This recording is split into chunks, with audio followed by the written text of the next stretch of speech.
Hello, ഇന്ന് ഡാസിൽ underbody coating ചെയ്യാൻ വന്ന 2014 ഓൾഡ് മോഡൽ സ്വിഫ്റ്റ് ആണ്. ആ ഏരിയയിലും നല്ല രീതിയിൽ തുരുമ്പുള്ളത് കൊണ്ട് തന്നെ ആദ്യം സാൻഡ് പേപ്പർ ഉപയോഗിച്ച് ഉരച്ച് വൃത്തിയാക്കിയതിന് ശേഷം റസ്റ്റ് ക്ലീനർ അപ്ലൈ ചെയ്യും. കഴിഞ്ഞ വീഡിയോ അപ്ലോഡ് ചെയ്തപ്പോൾ വന്നൊരു കമൻ്റ് ആയിരുന്നു, ഒരു വണ്ടിയിൽ ഓൾറെഡി അണ്ടർബോഡി കോട്ട് ചെയ്തിട്ടുണ്ടെങ്കിലും എങ്ങനെയാണ് തുരുമ്പ് വരുന്നത്? ഒരു അണ്ടർബോഡി കോട്ടിങ്ങിൻ്റെ കാലാവധി എന്ന് പറയുന്നത് 3 to 5 years ആണ്. തീരദേശ മേഖലയിലാണ് വണ്ടി ഓടിക്കുന്നുണ്ടെങ്കിൽ ഉപ്പ് കാറ്റ് കൊണ്ടോ അല്ലെങ്കിൽ അടിഭാഗത്ത് ഉപ്പ് വെള്ളം തട്ടിയോ തുരുമ്പ് വരാനുള്ള ചാൻസും വളരെ കൂടുതലാണ്. അതുപോലെയാണ് അണ്ടർബോഡി ഹൈ പ്രഷർ ഉപയോഗിച്ച് വാഷ് ചെയ്യുമ്പോൾ കുറച്ച് പഴക്കമുള്ള കോട്ടിംഗ് ഒക്കെ ഹൈ പ്രഷർ ഉപയോഗിക്കുമ്പോൾ ഇളകി വരാനുള്ള ചാൻസും കൂടുതലാണ്.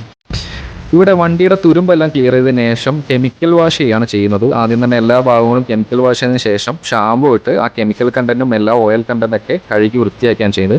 എന്നിട്ട് ഒരു ഹാഫ് ഡേ ഡ്രൈ ആയതിനു ശേഷം മാത്രമേ കോട്ടിംഗ് അപ്ലൈ ചെയ്യൂ.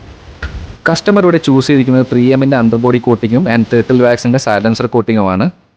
അടിച്ച് കഴിഞ്ഞുള്ള ഫൈനൽ ലുക്കാണ്. ഇത് കഴിഞ്ഞ ഒരു ഹാഫ് ഡേ ഡ്രൈ ആയതിനു ശേഷം ഇൻറ്റീരിയർ ആൻഡ് എക്സ്റ്റീരിയർ ഡീപ്പ് വാഷും കഴിഞ്ഞിട്ടേ വണ്ടി ഡെലിവർ ചെയ്യുള്ളൂ.